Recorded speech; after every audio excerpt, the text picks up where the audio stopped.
को बताती है और उन्हें उस एलियन के बारे में पता चल जाता है कि वो अपने आप को किसी भी रूप में ट्रांसफॉर्म कर सकता है। कैरा उनसे कहती है कि हम पिछली बार की तरह मिलकर काम करेंगे और उस एलियन को मार देंगे, पर एलेक्स उसे लेकर एक कमरे में जाती है जहाँ पर क्रिप्टोनाइट का रेडिएशन होता है। वो उससे कहती है कि उसे ट्रेनिंग की जरूरत है और क्रिप्टोनाइट की वजह यहाँ पर उसकी पावर काम नहीं करेगी, और उसके बाद एलेक्स से लड़ाई के मूव सिखाने लगती है। कैरा अपनी पावर पर ज्यादा भरोसा करती थी, इसीलिए वो जिसके मूव के सामने टिक नहीं पा रही थी और वहाँ से गुस्सा होकर वो चली जाती है। कैरा जिमी और चार्ली के साथ मिलकर काम करने लगती है ताकि वो अपनी इमेज को पब्लिक में सुधार सके, और कुछ समय के बाद ही पब्लिक फिर से सुपरगर्ल को पसंद करने लगती है, जिससे वो बहुत खुश होती है और अपने दोनों दोस्तों को इसके लिए थैंक्स बोलती है। इधर डीओ को अपने रिसर्च में पता चलता है कि हेलग्रामाइट एलियन को खाने के लिए डीडीटी केमिकल की जरूरत पड़ती है, और इसलिए वो कुछ दिनों से केमिकल फैक्ट्री पर हमला करते हैं। वो लोग इसी चीज का सहारा पकड़ने का सोचते हैं और एक वैन में बहुत सारी डीडीटी केमिकल्स रखकर वो उस पर नजर रख रहे होते हैं। उन्हें उम्मीद थी कि उसकी महक से वो एलियन वहां जरूर आएगा। तभी अचानक से वो एलियंस वैन पर हमला करता है। हैंग और एलेक्स उस पर फायर करने लगते हैं, पर वो एलियन उन पर हमला कर देता है, जिसकी वजह से एलेक्स घायल हो जाती है और वो उसे उसकी गाड़ी से उठाकर एस्ट्रा के पास लेके जाता है। कैरा को जब इसके बारे में पता चलता है तो वो हैंग पर बहुत गुस्सा होती है। हैंग उसे विश्वास दिलाता है कि वो उसे कहीं से भी ढूंढ कर निकालेगा,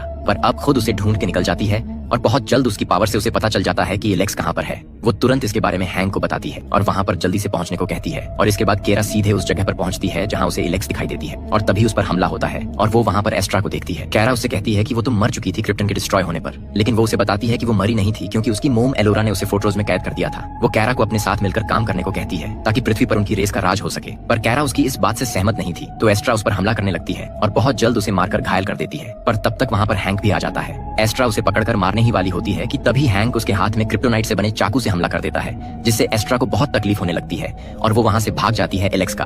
उसके बाद अच्छे से इलाज किया जाता है और वो कैरा को अपनी जान बचाने के लिए थैंक्स बोलती है। उसके बाद वह कैरा को एक रूम में लेकर जाती है जहाँ पर वो रिकॉर्डेड वीडियो के थ्रू अपने क्रिप्टोनियन एंसेस्टर से बात कर सकती थी। अगली सीन में हम एस्ट्रा को देखते हैं जो उस चाकू की वजह से काफी तकलीफ में होती है। वो कहती है कि उसने इंसानों को बहुत कमजोर समझा, पर वो काफी चालक और होशियार निकले। और यहाँ पर मूवी का दी